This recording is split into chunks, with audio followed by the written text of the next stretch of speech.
Hello and welcome to the latest episode of Let's Talk ABM with me, Declan, CMO of account-based marketing agency Strategic ABM. ABM is one of the hottest B2B strategies right now, helping companies to win, grow and retain their most important accounts.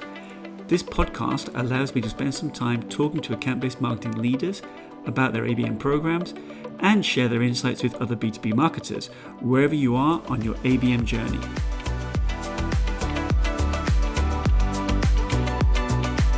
So today I'm joined by Amber Bogie, ABM Strategy Lead at Declan. Amber, thanks so much for joining us. Thank you for having me. My pleasure. So let's start off talking about Declan. What problem do you solve there, and who is your ideal customer? Declan is a upskilling platform that focuses on basically, bringing skills and opportunities, career opportunities to your employees. So I kind of like to look at it as we help optimize an organization in terms of the employees, the skill sets, career mobility, kind of lateral movement, all of that. And then the employees themselves are getting upskilled, developing career skills, and it's sort of a win-win opportunity for each. So that is, more or less what we do. In terms of our ideal customer, enterprise, large enterprise companies, really not specific to any industry. We sit in very well with large enterprise organizations. Okay, fantastic. So let's talk about how you started ABM. I think you joined back in late 2019, Declan, with a remit to setting up an ABM program. How long did that take you to get the first pilot up and running? And can you maybe share any experiences from that pilot? Yeah. So I mean, it's a different recipe at every organization, more or less, that I've been in. I started in the fall of, I guess it was 2019. Hard to remember these days. And within the first month, we have, we are basically building out the strategy in terms of, putting it on the wall. Like, what is it we need to do? How is it going to work? How are we going to implement it? So, starting from, first couple of weeks, figuring out the strategy, taking action. It's what I like to call is like a twofold approach when you're building out any ABM strategy. First, you're identifying the strategy, within ABM, which one works best for your organization. And then the twofold is building the foundation of it and then actually getting programs started. So a lot of times, you can, and I have in the past worked strictly on the foundation stuff before you actually start programs. That's a really tough sell because it takes a long time to really, really build out a good foundation. So we did the sort of a, two-pronged approach going live, building foundation as we started doing pilot kind of campaigns. I'd say within the first 2 months we had campaigns running, but I wouldn't call that, meeting the strategy, like the ABM strategy by any means.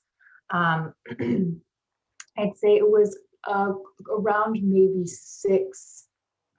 closer to the 6 month mark that I believe that we really had a fully baked strategy that started. So, little bits here and there, but around the 6 month mark was when I can confidently say we rolled out ABM and we started running all of our metrics and measurement, looking back for like the year 2020, for example. We actually measured from May onward because we wanted a really true picture of the impact. And what made ABM the right strategy to choose for Declan? I feel like that's an easy one. If you're a B2B company and you sell to large organizations, ABM should be your strategy. There are some very, very rare situations where maybe not entirely the best, but that is so far and few in between. Like if you are B2B and you sell big deals to large organizations, there is no reason that you should not be using an ABM strategy. And I do believe that within a couple of years, the term ABM might just be absorbed into demand generation, growth marketing, because it is the strategy, it is marketing, it is what we should all be doing in a B2B, enterprise target, strategy. Yeah, well, it's interesting because it's a simple question. You're right, absolutely right. But sometimes the simple things are often the most difficult, right? In terms of companies looking to adopt and Yeah, I mean, for a lot of organizations, it's a hard pill to swallow, to make the change, but it doesn't have to be a complete revamp. It can also be something that you change over time. For example, I was hired to, build out the ABM program at Declan. But in where we're at now, about a year and a half in, it's very clear that we are, we're well on our way to being what I call an ABX organization. And that really all that is that everyone across the organization, my team, and all other marketing teams and sales, anyone, touching, prospects and our customers, are looking at an account-centric model and utilizing the data that exists. But really it's really about focusing on the right accounts. I mean, there's a million other kind of nuances to it, obviously, but I think that for, the demand gen, like the traditional demand gen team, the events team, everyone, that's running campaigns, everyone should be targeting the ICP, the large target accounts, because those are massively larger deals without question. They're better fits, for the company, for the organization. So let's dig a little bit deeper into ABM at Declan. I believe you started off with a one-to-many approach when you first joined the company, and then you expanded it out into one-to-few and one-to-one. Can you talk us a little bit through that and perhaps what you've learned by rolling out the successive programs? Yeah. So, we're going back to determining the best strategy and starting point for Declan. The one-to-many, get one-to-many and one-to-few confused all the time. One-to-many approach, it was the best fit for us based on the fact that we have over 100 sales reps, and we needed to make impact broadly. And again, going back to, I've done this a few different times at a few different organizations, and I know what to expect in terms of timing, attention from your leadership. You only have so long to make an impact before what's the next greatest thing when it comes to making a change in the organization. And also, I knew that I wanted to not just build a strategy, but I wanted to create an ABX organization. I wanted to change over time the way that we looked and thought about accounts. So the one-to-many approach kind of thought process was, as we start with these very light kind of ABM campaigns, we're actually doing early training for the sales team broadly. And that's really I feel like I should have a list of like the hardest part of ABM, because there's like a few of them, but this is one of them that goes on the list of that's the hardest part. But it really is a challenge to try and explain a strategy that's not starkly different from what salespeople are really already doing. Account-based selling is more or less what most people have been doing for years. But so kind of like a very slow education-based process for what I call a self-serving sales team. And so that approach was basically to set us up so that when we got a little bit further along and moved down the funnel with our one-to-few and our one-to-ones, while we had our focus here on a smaller set of accounts, the rest of the sales organization was still had the access to the data, the engagement, the accounts, and understanding of what it meant, and the ability to take action. So it's almost like the one-to-many was a way of warming up the sales team to get them ready for the kind of more strategic one-to-few and one-to-one. Yeah, it was like training wheels, I guess, Yeah. it's not jumping in head first, but taking a toe and then a foot and then a leg, and then all of a sudden you're in the water. Yeah. And actually, linked to that point around your sales team there, I remember when we were talking before, you mentioned around account selection that you had quite a novel approach to account selection, where you open up account selection to the sales team to allow them to choose certain accounts that they want to bring into the ABM program, but with a caveat where they have to convince you. Oh, yes. Talk us through how that worked out. Yeah. So, I mean, one of, I feel like Sangram has a story from Terminus's first ABM implementation. I remember it just because it's funny. He basically talks about how their first ABM go round was an absolute failure. And that was because they were selecting their accounts strictly based on data. That was one of the things that I feel like I remember from that story. And that kind of just ties into, the thought process behind it. But for me, it really comes down to the data matters. We need the data without question. It is very important. But you can have the gold star, absolute best accounts based on your data. And if your salesperson does not feel bought into that account for a reason that you might not know, because data doesn't tell all the story, you're not going to get them to focus on that account. And that's where the buck stops. So my philosophy has always been use data is your step one, phase one for your account selection. The data tells a story, you get a picture of it, and then you whittle that down based on, how many accounts do show up. Because depending on your company, your company ICP or what your customers look like, you might have a really big list, you might have a small list. We had a pretty massive list. And so I had to even whittle it down to only the top 20% highest, really tight grading. And that still left us with, a decent size. So data phase is the first one. Communicating that obviously to your sales organization, what exactly you used in order to put these accounts together. And then not just, asking for their review, but explaining why it matters. And I've followed this approach for a long time where you're communicating like a human being to your salesperson. I almost talk, it's like internal ABM really, but I'm explaining to them that these accounts are your accounts. You need to have buy-in. You need to have, you need to believe that these are the right accounts for you. And, and just explain that as an ABM team, our jobs are to support you. Our jobs are to make you more successful.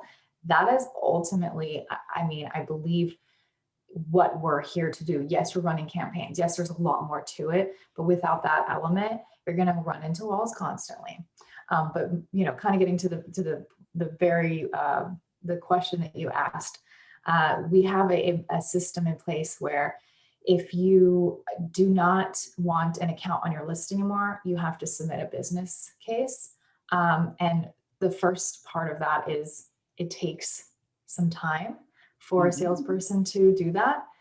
Not much, but if they really want it off, then they're going to be willing to put in a few minutes of research and an explanation of the business case. But also, it allows it so it's not completely locked in. There needs to be some push and pull. And we do, with that, it helps us out a lot. But we are not pulling off accounts until they're closed won, unless there's a very serious business case. Yeah, because you've done all the legwork, you've done all the research, these are the right accounts to go after. We can't lose tracking. We can't lose tracking on it's valuable. Yeah. Yeah. So let's just talk a little bit about what you mentioned earlier about ABX, and that I know we've spoken a couple of times about this now, how you're passionate about moving ABM through to kind of more of an ABX experience. Um, Talk us through a little bit about what you think differentiates ABM from ABX and how you're seeing that come to life there at Degreed. Yeah. So initially, I just referred to ABX as account-based everything, account-based, everywhere, which is what, the term actually does mean. And many people, including myself, argues what it should have been called, from the very start. So that was the initial kind of thought process about what it is. But now I actually look at ABM and ABX as kind of like level one, level two. You start with an ABM strategy, which is more complicated. The ABM strategy is still across the marketing and sales organization. It's still not just a marketing thing, which is why it's just a bad name to begin with. But I'm creating my own internal definitions of it is a more of the beginning of an ABM strategy. It's more when just the ABM team is owning, the whole kind of strategy and getting things done.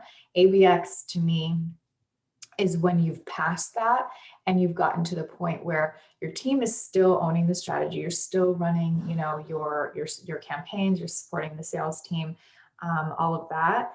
But it started to slowly kind of permeate throughout the rest of the organization. And that's the part where your campaigns team is now using your target accounts to run all of their, kind of campaigns. In addition to their broader kind of net, they're being covered. Your events team is absolutely focused on those accounts, which, most events teams are focused on those accounts already, but not, it just doesn't have the ABM title. But of course they have a list of target accounts and they happen to be the same as ABM accounts. So it's sort of one of those things where it's happening sometimes, but not necessarily like a known activity.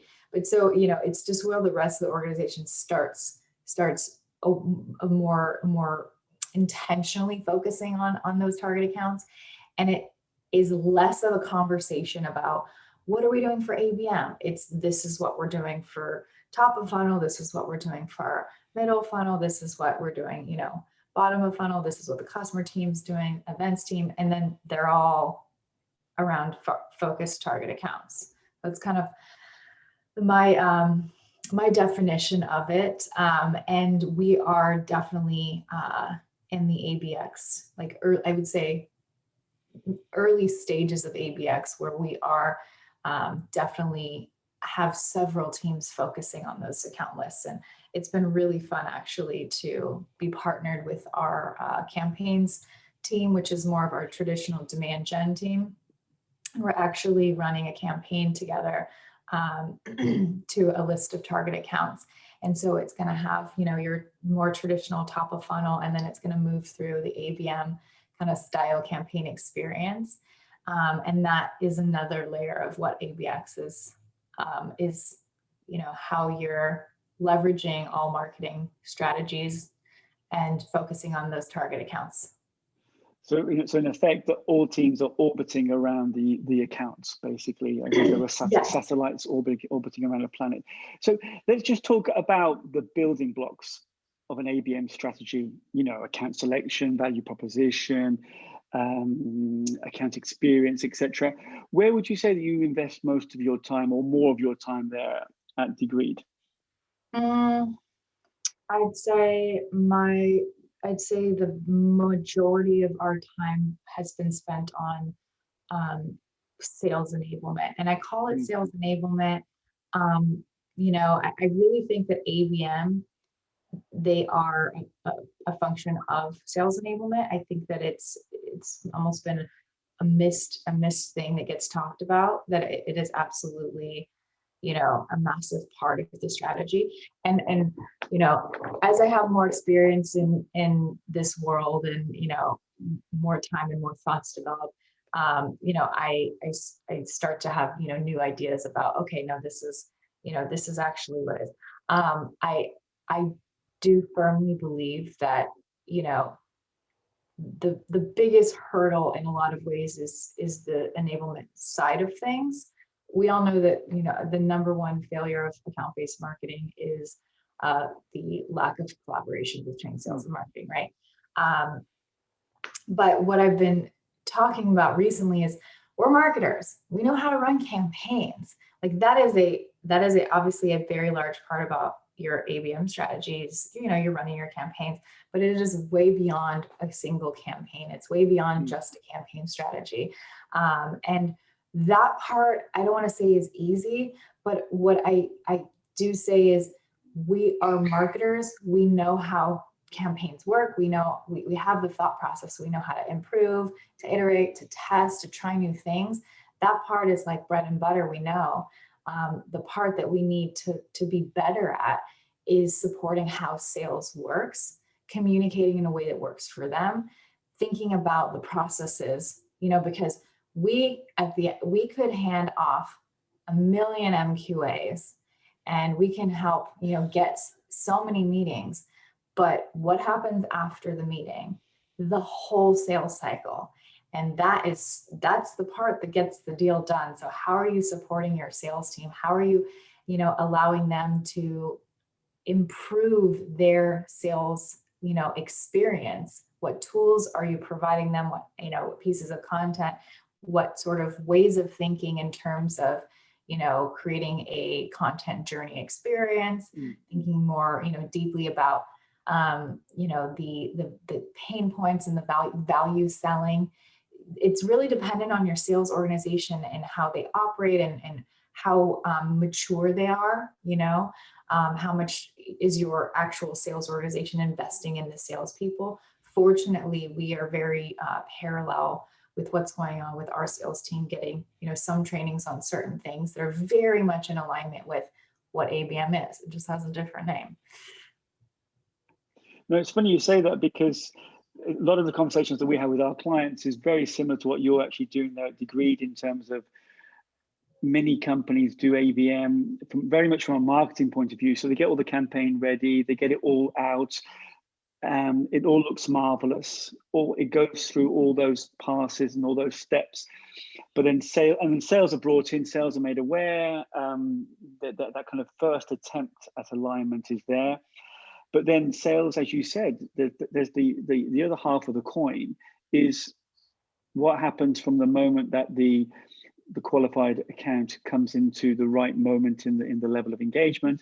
How does the sales team take that forward? How are they being supported? What are they actually doing? Are they actually connecting all the dots?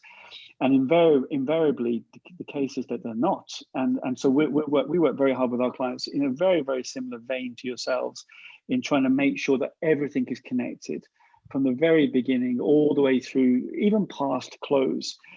Because as you know, a lot of ABM is actually around your existing customers, right? So it's not just about winning, it's also about retaining, and it's also about growing. So there's an awful lot of moving parts with ABM. So I think you're absolutely right there, Amber. This actually ties in nicely to the next question that I have for you. We were talking obviously about some of the successes that you've had at Declan, and obviously the last time we spoke a few weeks ago, we talked about the pipeline that you had generated, which was attributable to your ABM there, which was at $68 million. And then obviously in the course of the last couple of weeks, that's now moved up to 83 million. So it may well be that number increases even more while we're actually recording this webinar. So that's amazing, amazing success. Tell us a little bit more about that and how you go about, measuring the impact of your ABM there. Well, so every week for the last almost a year, my team and I have gotten together on Mondays and we go over the numbers. I actually was just on a call yesterday with the Peak community. We had a breakout session within one of our ABM groups, and we talked about spreadsheet hell to the dashboard of your dreams. And so one of the things I talked about was, look at the data, look at the data, look at the data. When you first start out an ABM program, the best metric you have to sell the strategy is what I say is like a look back of here are our target accounts today, here's their engagement today, here's what it was last year. Generally, your average you're going to see is a 3x increase in engagement. The same thing, if you say, here's what our pipeline was last year for non-target accounts, here's what our pipeline is for target accounts, it's around a 3x. I'm calling that the magic ABM number, the 3x, because it seems to be like across all of the things. But so that's what you have to work with for so long. And it's super frustrating because engagement and comparative data, that will sell the idea very well, to your sales leaders, but it only lasts so long. And so we spent a lot of time digging into the data and just looking at everything we possibly could. And so, what I made it a very intentional point was to every week look at all ABM activity, from MQAs to meetings to opportunities. That, in addition to the same exact thing for our campaigns. So on a constant basis, we're looking at what are the all impact and what's the campaign impact. Because again, the campaign impact is going to tell you how impactful your marketing efforts were, your messaging, your partnership with your sales team, and whether or not they were doing effective outbounding. And then the other picture is going to tell you how your sales team is enabled.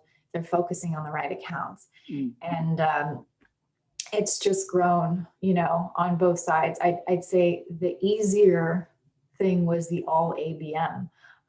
It was definitely hard to do a lot of enablement trainings and explanations, and thankfully my team is amazing, and we put together a really great kind of workflow and documentation and everything that is now built into our onboarding program for each salesperson. But yeah, so just a comparative look at all ABM and then campaigns. The campaigns, I think, have a little bit more lessons to learn, and you can look at, okay, so around this time, this is your expectation of meetings, opportunity. We've started seeing patterns of when an MQA comes in. Well, we have a spike in MQAs. And then the expectation is a couple weeks after an MQA, you're going to see those meetings. So, here and then here, and then pretty immediate after those meetings will come the opportunity. So that's sort of the pattern that we started to see. But going back to your question, repeat your question. I went off on a total tangent of how we do our metrics. No, it was just to do with, you've obviously, it's such a compelling and remarkable number that you've achieved in terms of pipeline, and just asking really the attribution model that you were following there at Degreed. Yeah, I mean, I think that it's extremely hard to find single source attribution. And again, this was just what we were talking about yesterday on the call, was about attribution. And I think I'd love to know what the rest of the community thinks, but I'm a little bit more of the kind of philosophy of looking at the whole picture rather than the single source, because if you're doing it right, you're leveraging everything that's going on in your marketing organization. Your events are building engagement. Your demand campaigns are building engagement. Your content team is getting, form fills and demo requests, like those sort of very traditional activities. Those are all building the engagement that starts to tell a story. And then your sales team, comes in at the right time and then uses, the program support that you've put together. And then you get your meetings, your opportunities, your pipeline, and you're supporting them as much as you can along the way. So in terms of attribution, if it's an ABM account and it's seeing success, I'm attributing that to a company-wide effort of focusing on the right accounts using an ABM strategy. Yeah. So let's just finish off with a piece around advice. What advice would you give to anyone who's looking to to start an ABM program, or perhaps they're in the early stages and they're looking at their program and seeing what they can do to improve or to enhance the results? What kind of advice would you give, Amber? So, I mean, in terms of someone, I guess two sets. In terms of a company that's looking to like have an ABM strategy implemented to build a new strategy, my advice for them is 100% to bring somebody in who has the experience.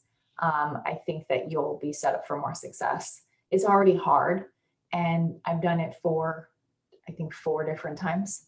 The struggles and the pain points, they still exist, but I have a history to look back of like, when I did this, this happened. When I did this, this happened. So bringing in at least one person that has a good amount of experience, I think that that's the best advice for that scenario. If you're already in the very early stages of, ABM, and you're either just kind of, a scrappy situation where you don't have you don't have headcount, or you just having to have your demand gen team do it. My best advice would really be not to overcomplicate it, and to understand that ABM is not a one size fits all approach. There are different levels and different recipes of the types of campaigns you can run, the amount of focus. The goal is to have the right accounts, to focus on those accounts in your campaign efforts, and to get the data, deliver the data to your sales team, and allow them to have the support that they need to be more impactful and to be a little bit more, spend a little bit more time understanding like the deep value that your company's product can offer to their company, specific to their goals, specific to their pain points, that kind of thing. Great advice, Amber. Thank you so much for sharing your ABM story with us today, and such a successful one. And I wish you every success for the future of your program there. Thank you so much. Thank you. It was so great to chat with you. If you enjoyed this episode of Let's Talk ABM, be sure to subscribe so you're notified when a new episode is posted. Feel free to rate and review this podcast. Thanks so much for listening.